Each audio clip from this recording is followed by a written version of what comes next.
আসসালামু আলাইকুম। সবাই কেমন আছেন? আশা করি সবাই ভালো আছেন। আজ আপনাদের জন্য নিয়ে এসেছি গল্পের ১২ নম্বর পর্ব। আশা করি গল্পটি আপনাদের ভালো লাগবে। তাহলে চলুন শুরু করা যাক। আমি বললাম, "কি রে, কথা বলছিস না কেন? বাসায় তো মুখ দিয়ে খই ফুটছিল। এখন মুখ দিয়ে কথা বের হচ্ছে না কেন?" আমি তখনও খাটে বসে দীপাকে কথাগুলো বলছিলাম। আমার কথা শুনে দীপা উঠে দাঁড়ালো। হঠাৎ আমাকে কিছু বুঝতে না দিয়ে দৌড়ে এসে আমার বুকে ঝাঁপিয়ে পড়ে শক্ত করে জড়িয়ে ধরে। আচমকা আমার উপর ঝাঁপিয়ে পড়াতে আমি বিছানার উপর পড়ে যাই। দীপা আমার উপর শুয়ে আমাকে শক্ত করে জড়িয়ে আছে। সে চিৎকার দিয়ে কান্না করছে। এত জোরে চিৎকার দিচ্ছে যে আমার কান ফেটে যাচ্ছে। আমি ওকে জড়িয়ে না ধরার বদলে দু হাতে কান চেপে ধরে রাখি। তার চেয়ে বড় কথা, ওর কাণ্ড দেখে আমি হতভ্রম হয়ে পড়ি। অবাক হয়ে ওর মুখের দিকে তাকিয়ে আছি। মনে মনে ভাবছি, কি রে বাবা, এ আবার কেমন ধরনের কান্না? এত জোরে কেউ কান্না করে? এ তো দেখছি পুরোই ছোট বাচ্চা। কোন জ্বালায় পড়লাম এই মেয়েটাকে নিয়ে? রাগ করে কিছু বলতেও পারবো না। বললে এভাবে কান্না করবে, যেটা আমি সহ করতে পারি না। এভাবে ওর কান্না দেখে রাগ করে থাকা যায়? উল্টো রাগ চলে গিয়ে মায়া জন্মায় ওর উপর। এদিকে দীপাকে না জড়িয়ে ধরাতে সে ভাবছে আমি এখনো রাগ করে আছি। তাই দীপা কান্না করতে করতে বলে, "আমাকে ক্ষমা করে দিন, সরি, আমি বুঝতে পারিনি, আর কখনো এমন হবে না, আমাকে ক্ষমা করে দিন, প্লিজ আমাকে ক্ষমা করে দিন।" এবার আমি কথা না বলে পারছি না। আমি বললাম, ঠিক আছে ঠিক আছে, ক্ষমা করে দিলাম, এখন কান্না বন্ধ করো।" দীপা বলে, "মিথ্যে কথা, আপনি এখন আমাকে ক্ষমা করেননি।" আমি বললাম, করে দিয়েছি তো, আমি তোমাকে ক্ষমা করে দিয়েছি। দীপা বলে, "আপনি এখনো আমাকে ক্ষমা করেননি, আমি সেটা বুঝতে পারছি।" আমি বললাম, "কিভাবে বুঝলে যে আমি তোমাকে ক্ষমা করিনি?" দীপা বলে, "আমি বুঝতে পারি, আপনি যখন আমাকে ক্ষমা করে দেন তখন আপনি আমাকে দু হাতে জড়িয়ে ধরে আমার কপালে আমার লক্ষ্মী বলে একটা চুমো দেন। কিন্তু এখন তো দেননি, তার মানে আপনি এখনো রেগে আছেন।" দীপার কথা শুনে আমি অবাক হলাম। মেয়েটা এত কিছু মনে রাখে কিভাবে? আমি বললাম, "তুমি আগে কান্না স্লো করো, আমার কান ফেটে যাচ্ছে, তাই আমি দু হাতে কান চেপে ধরে আছি, তোমাকে জড়িয়ে ধরবো কিভাবে?" আমার কথা শুনে দীপা কান্না স্লো করে। এবার আমি ওকে দু হাতে শক্ত করে জড়িয়ে ধরে কপালে একটা চুমো দিয়ে বললাম, "আমার লক্ষ্মীটি, ক্ষমা করে দিয়েছি তোমাকে, আর কখনো এমন করবে না। যতক্ষণ পর্যন্ত না আমি ঘুম থেকে উঠবো ততক্ষণ পর্যন্ত আমাকে ঘুমোতে দেবে, কারণ এরকম আধা ঘুম থেকে উঠলে আমার মাথা ঠিক থাকে না। আর তোমাকে থাপ্পড় মারার জন্য সরি লক্ষ্মীটি, খুব লেগেছে না?"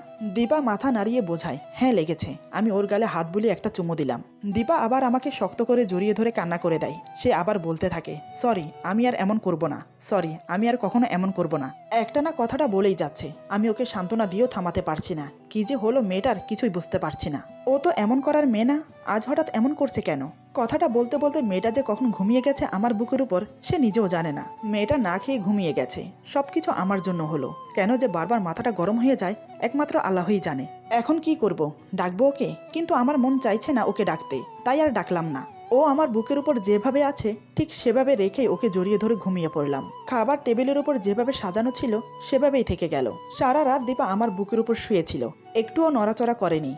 সকালের জানালা দিয়ে সূর্যের আলো এসে দীপার চোখে মুখে পড়ল, তাতেই ওর ঘুম ভেঙে গেল।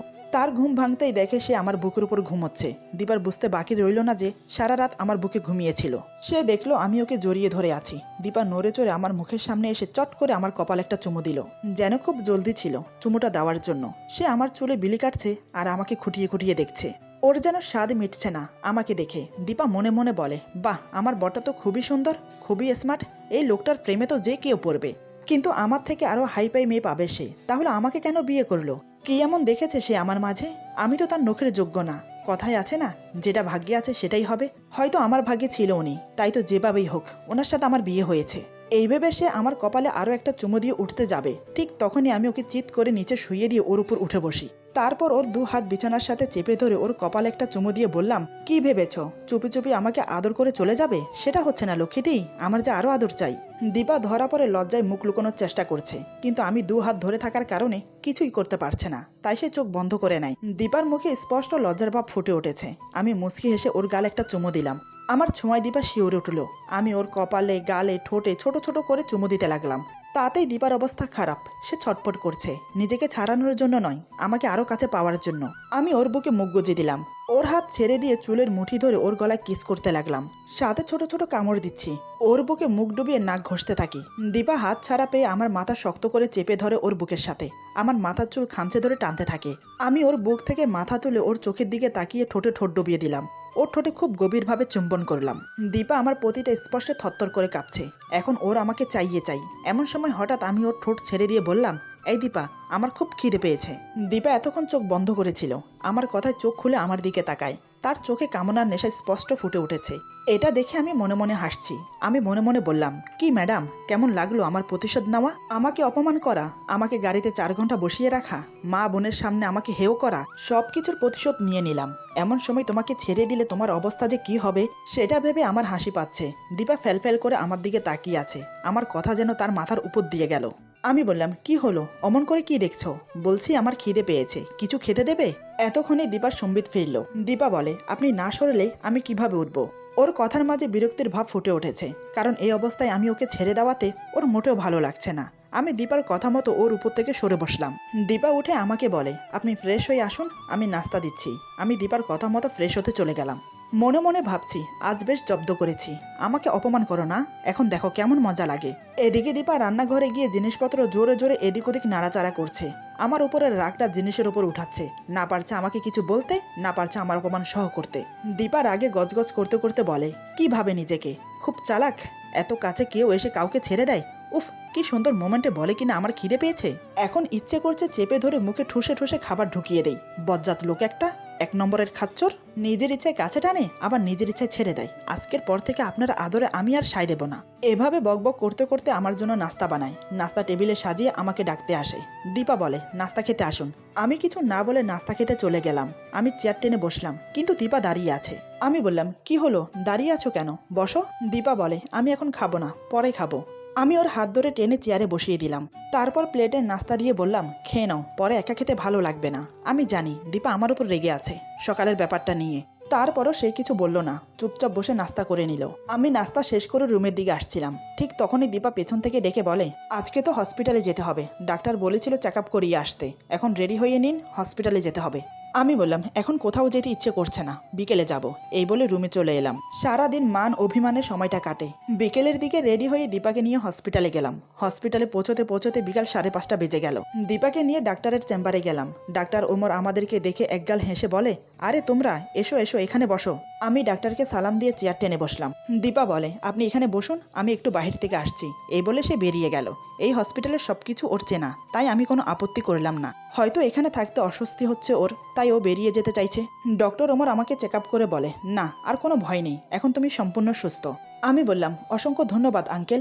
ডক্টর ওমর বলে, এখানে ধন্যবাদ জানানোর কি আছে, আমি তো আমার কাজ করেছি শুধু। তবে তুমি যেটা করেছো দীপার জন্য, সেটা সত্যি ভালো কাজ করেছো। আজকাল তোমার মতো ছেলে হয় না।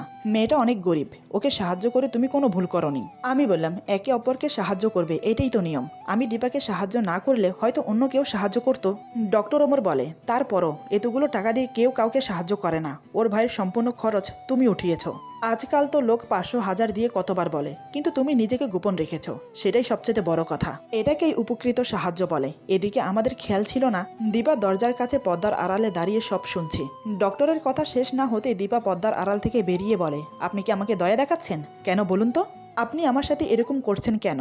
আমি কি কোনো ভুল করেছি, নাকি কোনো অপরাধ করেছি, যার কারণে আপনি সবসময় আমাকে সাহায্য করার নামে ক্ষতি করছেন? দীপাকে দেখে আমি আর ডাক্তার দুজনেই অবাক, দুজনে হতভ্রম হয়ে ওর দিকে তাকিয়ে আছি। দীপা যে সব শুনে ফেলেছে সেটা আমার বুঝতে বাকি রইল না। দীপা খুব জোরে জোরে কান্না করছে। সে মনে করছে আমি তাকে সাহায্য করিনি, অপমান করেছি।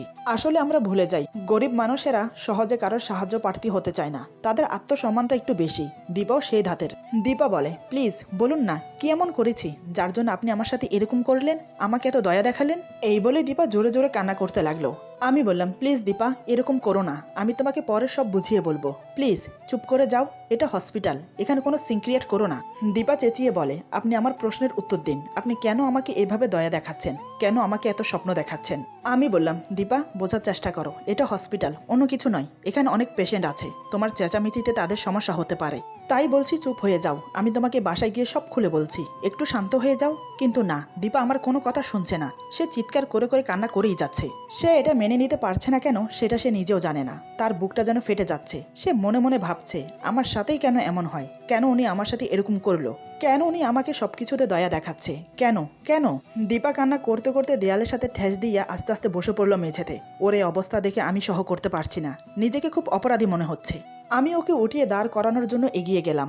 যেই না ওর 2 বাহু ধরে উঠাতে যাব, ঠিক তখনই হঠাৎ দীপা আমাকে ধাক্কা দিয়ে জোর একটা থাপ্পড় মারে আমার গালে। এমন কিছু হবে আমি ভাবতেই পারিনি। আমি বড় বড় চোখ করে ওর দিকে তাকিয়ে রইলাম। দীপা বলে, আপনি আর কখনো আমার সামনে আসবেন না। আমি চাই না আপনি আমার সাথে আর থাকুন। আমি চাই না আপনি আমার সামনে আসুন। আমি চাই না আপনি আমাকে দয়া দেখান। আমি চাই না, আমি কিছুই চাই না। আমি শুধু এটা চাচ্ছি এখন আপনি আমার চোখের সামনে থেকে চলে যান, নয়তো আমি কি করে বসবো সেটা আমি নিজেও জানি না। এই বলে সে আবার জোরে জোরে কান্না করতে লাগলো। ওর অবস্থা দেখে বুঝতে পারলাম ওর মাথা এখন ঠিক নেই, তাই এমন পাগলামো করছে। আমি বললাম, দেখো হয়তো তুমি এটা মেনে নিতে পারছো না, এখন তোমাকে ঠান্ডা মাথায় ব্যাপারটা বুঝে নিতে হবে। বলে 1 গ্লাস পানি হাতে নিয়ে ওকে দিয়ে আবার বললাম, এই নাও পানি পান করে নাও, তাহলে তোমার রাগটা চলে যাবে। কথাটা বলে দীপাকে গ্লাসটা এগিয়ে দিতেই সে গ্লাসটা হাতে নিয়ে সজোরে ছুঁড়ে মারে আমার মুখে।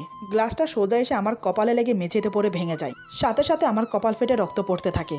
এটা দেখে ডক্টর ওমর এগিয়ে আসলে আমি ওনাকে বাধা দিই না আসার জন্য। দীপা তখনও আগের জায়গায় বসে কান্না করছে। তখন নিজের রাগটাকে কন্ট্রোল করতে পারলেও এখন আর পারলাম না। ধৈর্যের বাঁধ ভেঙে গেছে। হসপিটাল ভর্তি মানুষের সামনে এতটা অপমান হতে হবে আমি ভাবতে পারিনি। আমি দাঁড়িয়ে না থেকে দীপার সামনে এগিয়ে গেলাম। তারপর ওকে দাঁড় করিয়ে জোরে জোরে কয়েকটা থাপ্পড় মেরে দিলাম। আমার থাপ্পড় খেয়ে তাল সামালতে না পেরে দীপা পড়ে যায় মেঝেতে। ওকে থাপ্পড় মেরে ফেলে দিয়ে আমি হনহন করে কেবিন থেকে বেরিয়ে গেলাম। দীপা আমার চলে যাওয়ার দিকে তাকিয়ে সেখানেই বসে থাকে আর অঝরে কান্না করতে থাকে। এদিকে ডক্টর ওমর আমাদের দুজনের কাণ্ড দেখে অবাক হয়ে যায়। তিনি এটা আশা করেননি আমাদের কাছ থেকে। আমি হসপিটাল থেকে বেরিয়ে গাড়িতে বসে অনেক স্পিডে গাড়ি চালিয়ে দিলাম। রাস্তায় কোনো ট্রাফিক আইন না মেনে অনেক হাই স্পিডে গাড়ি চালাচ্ছি। দু চোখ বেয়ে অবিরত জল গড়িয়ে পড়ছে।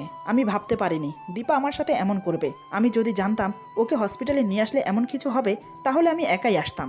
এতগুলো মানুষের সামনে ও আমাকে অপমান করলো। আমার গায়ে হাত তুলতেও পিছু পা হলো না। আমি ওকে সাহায্য করার পিছনে কোনো খারাপ উদ্দেশ্য ছিল না, সেটা কি সে বোঝে না? আমি যা করেছি ওর জন্য ওকে ভালোবেসে করেছি। দীপাকে যে আমি বড্ড বেশি ভালোবেসে ফেলেছি। ওকে ছাড়া এক মুহূর্ত থাকা আমার পক্ষে সম্ভব না। কেন বোঝে না ও আমাকে? কেন বুঝতে চায় না আমি ওর কাছে কি চাই? এসব নানান কথা ভাবছি আর অনেক স্পিডে গাড়ি চালাচ্ছি। হাতের উল্টো পিঠ দিয়ে চোখের পানি মুছছি অবিরত।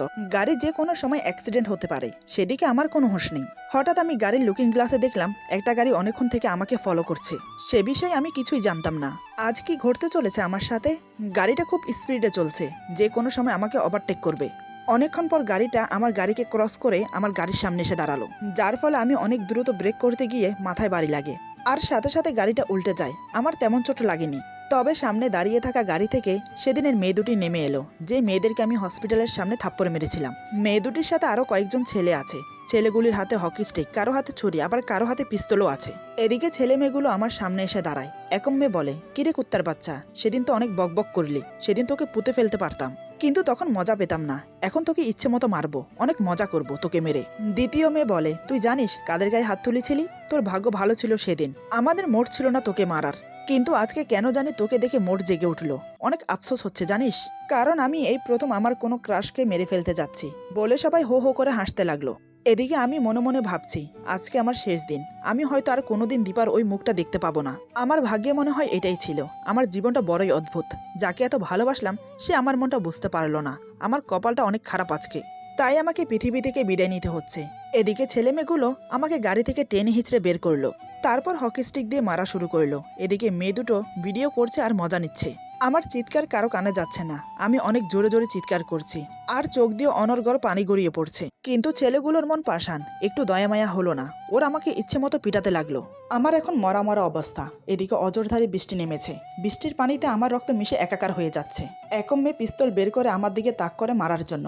দ্বিতীয় মেয়ে বলে, ওকে ছেড়ে দে, জানে মারার কোনো প্রয়োজন নেই, পরে না হলে পুলিশ কেস হবে, শুধু শুধু ঝামেলা বাড়িয়ে কি লাভ, এমনি মরা মরা অবস্থা, এখানে পড়ে থাকলে যে কোনো সময় মারা যাবে, চল চলে যাই। এরপর ওরা আমাকে আরো কয়েকটা লাথি মেরে চলে গেল। এদিকে আমি রক্তাক্ত অবস্থায় পড়ে আছি রাস্তায়। নড়াচড়া করার মতো কোনো ক্ষমতা আমার নেই। বারবার চোখের উপর মা, বাবা, ছোট বোন আর দীপার মুখটা ভাসছে। ওদেরকে মনে হয় শেষ দেখা দেখতে পারবো না। দু চোখ বুজে আসছে আমার। অনেক চেষ্টা করছি খোলা রাখতে, কিন্তু পারছি না। পুরো শরীর অসাড় হয়ে আসছে। ধীরে ধীরে দম যেন ফুরিয়ে আসছে আমার। চোখ বন্ধ করার আগ মুহূর্তে দূরে ছোট ছোট দুটো আলো দেখতে পেলাম। মনে হচ্ছে একটা গাড়ি এদিকেই আসছে। আর পারলাম না কিছু দেখতে। দু চোখ বন্ধ হয়ে এলো আমার। ওইদিকে দীপা কান্না করতে করতে ওখানেই অজ্ঞান হয়ে পড়ে আছে। নার্স এসে দীপাকে ওই অবস্থায় দেখে জোরে চিৎকার করে ওঠে। নার্সের চিৎকার শুনে আরো কয়েকজন ডাক্তার সহ নার্স কেবিনে প্রবেশ করে। সবাই দীপাকে ওই অবস্থায় দেখে তাড়াহুড়ো করে দীপাকে কেবিনে শিফট করলো এবং দ্রুত চিকিৎসা শুরু করলো। বেশ কিছুক্ষণ হয়ে গেল, কিন্তু দীপার জ্ঞান ফিরছে না। ডাক্তার এবং নার্স অবাক, এটা কিভাবে সম্ভব? ডক্টর ওমর দীপাকে চেক আপ করে বলে, রোগীর শরীর তো একদম দুর্বল, এত দুর্বল যে ওকে এখন কোনো ধরনের মেডিসিন প্রয়োগ করা যাবে না। নার্স বলে, তাহলে তো খুব বিপদ আছে, কখন যে নিঃশ্বাসটা বন্ধ হয়ে যায় বুঝতে পারছি না, এখন কি করব স্যার? ডক্টর ওমর বলে, এখন আর আমাদের হাতে কিছু করার নেই, এখন সব উপরওয়ালার হাতে। যদি ওর হায়াত থাকে তো ও বেঁচে যাবে, আর যদি হায়াত না থাকে তাহলে আমাদের কিছু করার নেই। নার্স বলে, এই রোগীর ভাই আমাদের এখানে ভর্তি ছিল অনেক দিন যাবত, তার মাও এই হসপিটালে ছিল, অনেক ভালো মানুষ ওনার মা, আমি কি তাদের খবরটা দেব? ডক্টর ওমর বলে, এই কাজ ভুলেও করবেন না, তাহলে ওনারা অনেক উত্তেজিত হয়ে যাবেন এবং ওর ভাইয়ের অনেক বড় একটা ক্ষতি হওয়ার সম্ভাবনা রয়েছে। আমি যতটুকু জানি ওনার মা হার্টের রোগী, এই খবর উনি যদি শোনেন হয়তো ওনার হার্ট অ্যাটাক হতে পারে, তাই আমাদের এখন কাউকে বলা উচিত হবে না, সব আল্লাহর হাতে। এখন সবাই আল্লাহর কাছে 2 হাত তুলে দোয়া করুন মেয়েটার জন্য। নার্স বলে, ওনার হাজবেন্ডকে খবর দিলে কেমন হয়? ডক্টর ওমর বলে, আমি ফোনে অনেকবার ট্রাই করেছি, ওনার ফোন বন্ধ আসছে, হয়তো রাগারাগি করে ফোন বন্ধ করে রেখেছে। এদিকে আমি রাস্তায় পড়ে আছি, দূরে দেখা সেই গাড়িটা আমার পাশ দিয়ে যাচ্ছে। হঠাৎ গাড়িতে থাকা রাকিব সাহেব ড্রাইভারকে বলে, এই ড্রাইভার, গাড়ি থামা, সামনে দেখতো ওইটা কি পড়ে আছে, মানুষ না? ড্রাইভার বাহিরের দিকে তাকিয়ে বলে, জি স্যার, মানুষের মতো মনে হচ্ছে, কিন্তু এরকম রক্তাক্ত অবস্থা রাস্তায় পড়ে আছে কি জন্য? রাকিব সাহেব বলে, আরে গাধা কোথাকার, হয়তো ওকে কেউ পিটিয়েছে আর রাস্তায় ফেলে দিয়ে গেছে, চল তো দেখি এখনো বেঁচে আছে কিনা। এই বলে রাকিব আর ড্রাইভার গাড়ি থেকে নেমে আমার সামনে এসে দাঁড়ায়। ড্রাইভার আমার হাতের শিরা ধরে বলে, স্যার, লোকটা এখনো বেঁচে আছে। রাকিব বলে, বলিস কি, তাড়াতাড়ি নে, লোকটাকে হসপিটালে নিয়ে যেতে হবে। ড্রাইভার বলে, যদি পরে পুলিশের খপ্পরে পড়ে যাই? বলা তো যায় না, বাংলাদেশের পুলিশ। রাকিব বলে, আরে চুপ থাক, একটা লোক মারা যাচ্ছে আর উনি আছে পুলিশ নিয়ে। রাকিবের ধমক শুনে ড্রাইভার চুপ হয়ে গেল। তারপর রাকিব আর ড্রাইভার মিলে আমাকে ধরাধরি করে গাড়ির ভিতরে নিয়ে গেল এবং হসপিটালের উদ্দেশ্যে রওনা দিল। ড্রাইভার বলে, স্যার, আপনি কি একটা জিনিস লক্ষ্য করেছেন? মানুষ এত নিষ্ঠুর হতে পারে? একটা মানুষকে কেমন এভাবে পিটোতে পারে? তাদের মনে কি একটুও দয়া মায়া নেই? আর মানুষটাকে দেখেছেন, তরতাজা একটা মানুষ, মুখে এখনো হাসির রেখা ফুটে আছে। রাকিব বলে, আরে পাগল, এই দুনিয়াটা আর আগের মতো নেই, এখন মানুষ টাকার জন্য যে কোনো পর্যায়ে পৌঁছে যেতে পারে, এখন সাবধানে তাড়াতাড়ি গাড়িটা হসপিটালে নিয়ে যা। রাকিবের কথা মতো ড্রাইভার অতি সাবধানের সাথে গাড়িটা অনেক দ্রুত চালিয়ে হসপিটালে নিয়ে গেল। হসপিটালে গিয়ে রাকিব কয়েকজন নার্সকে ডেকে আমাকে কেবিনে শিফট করতে বলল। নার্সরা আমার এই অবস্থা দেখে অনেকটা অবাক হয়ে তাকিয়ে আছে, তারা কখনো এরকম পেশেন্ট দেখেনি। একজন নার্স ওই হসপিটালের সবথেকে অভিজ্ঞ ডাক্তারকে তাড়াতাড়ি ডেকে আনলেন। ডক্টর এসে আমাকে দেখে অনেকটা আপসেট হয়ে পড়েন, তিনি ভেবে পাচ্ছেন না পেশেন্টকে বাঁচাতে পারবেন কিনা। ডাক্তার বলে, নার্স, রোগীকে তাড়াতাড়ি আইসিইউতে নিয়ে যাও, খুব তাড়াতাড়ি অপারেশন করতে হবে, নয়তো ওনাকে আর বাঁচানো সম্ভব হবে না, বাকিটা আল্লাহর ইচ্ছে, আমার যতটুকু কর্তব্য আমি করে যাব। তারপর আমাকে খুব দ্রুত আইসিইউতে নেওয়া হলো। কেউ শিওর হতে পারছে না যে আমি বাঁচব, সবার মনে ভয় কাজ করছে আমাকে নিয়ে। সবাই বলছে তাদের নিজেদের সর্বোচ্চ দিয়ে চেষ্টা করবে, বাকিটা মহান আল্লাহ তাআলার হাতে। এদিকে রাকিব আর ড্রাইভার অনেক চিন্তিত হয়ে আইসিইউর বাইরে অপেক্ষা করছে, দুজনেই পাইচারি করছে টেনশন কমানোর জন্য, কিন্তু টেনশন কমছে না, কারণ তাদের চোখের সামনে জলজ্যান্ত একটা মানুষ লাশ হয়ে যাবে, সেটা কখনোই মেনে নিতে পারছেন না রাকিব চৌধুরী। ড্রাইভার বলে, স্যার, আমার এই প্রথম অন্য কারোর জন্য চোখ থেকে পানি পড়ছে। রাকিব বলে, জানিস, আমি কখনো এরকম কিছুর মুখোমুখি হইনি, আজকে প্রথম হলাম।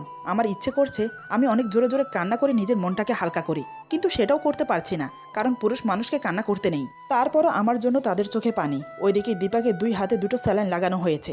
দুজন নার্স দীপার কেবিনে বসে আছে, কখন কি হয় সেটা ডাক্তারকে জানানোর জন্য। নার্সদের চোখে পানি, কারণ দীপাকে তারা অনেক কষ্ট করতে দেখেছে। তার ভাই যখন এই হসপিটালে ছিল তখন তার মায়াবী চেহারা দেখে তাদের চোখের পানি বাঁধ মানছে না। একম নার্স বলে, জানো, আমি এই প্রথম কোনো পেশেন্টের জন্য কান্না করছি, কিন্তু কেন কান্না করছি সেটা আমি নিজেও জানি না। দ্বিতীয় নার্স বলে, একটা মেয়ে এতটা দুর্বল কিভাবে হতে পারে? আমি এটাই চিন্তা করছি তখন থেকে। নিশ্চয়ই সেদিন ব্লাড দেওয়ার কারণে এমনটা হয়েছে। সে তার স্বামীকে নিজের শরীরের রক্ত দিয়েছে জোরপূর্বক, কারণ ডাক্তার জানতো এর শরীর থেকে রক্ত নেওয়া যাবে না। একম নার্স বলে, আমিও ওই কথাটা ভাবছি, একটা মেয়ে এতটা দুর্বল কিভাবে হতে পারে? আমার জানা মতে হয়তো মেয়েটা অনেক টেনশন করে, খাওয়া দাওয়া ঠিকমতো করে না, আর মানসিক চাপে আছে, যার ফলে এমনটা হয়েছে, না হলে এমনটা কখনো হতো না। নার্স দুজন নানান বিষয় কথা বলা বলি করতে লাগলো এবং আল্লাহর কাছে দোয়া করতে লাগলো দীপার জন্য, যেন দীপার জ্ঞান ফিরে আসে, সে যেন সুস্থ হয়ে বাড়ি ফিরতে পারে। এভাবে সারা রাত কেটে গেল, দীপার কোনো জ্ঞান ফিরে না, তাতেই সবার টেনশন বেড়ে গেল, কি হবে, মেয়েটা বাঁচবে তো? পুরো হাসপাতাল জুড়ে দীপাকে নিয়ে চর্চা হচ্ছে। ডক্টর ওমর টেনশনে পড়ে গেল দীপার এই অবস্থা দেখে। হঠাৎ দীপার কেবিন থেকে নার্সের চিৎকার ভেসে আসলো। নার্সের চিৎকার শুনে সবাই পরীকে মরি করে দীপার কেবিনের দিকে দৌড় দিল। সেখানে গিয়ে যা দেখলো তা দেখে সবাই আশ্চর্য, সবাই যেন একটা ভ্রমের মাঝে আছে, কিছুই বুঝতে পারছে না কিভাবে কি হলো, এটা কিভাবে সম্ভব। এরপর যা হলো। আজকের গল্প এখানে সমাপ্ত। গল্পের বাকি অংশ পেয়ে যাবেন আগামী পর্বে। সবাই ভালো থাকবেন, সুস্থ থাকবেন, আল্লাহ হাফেজ।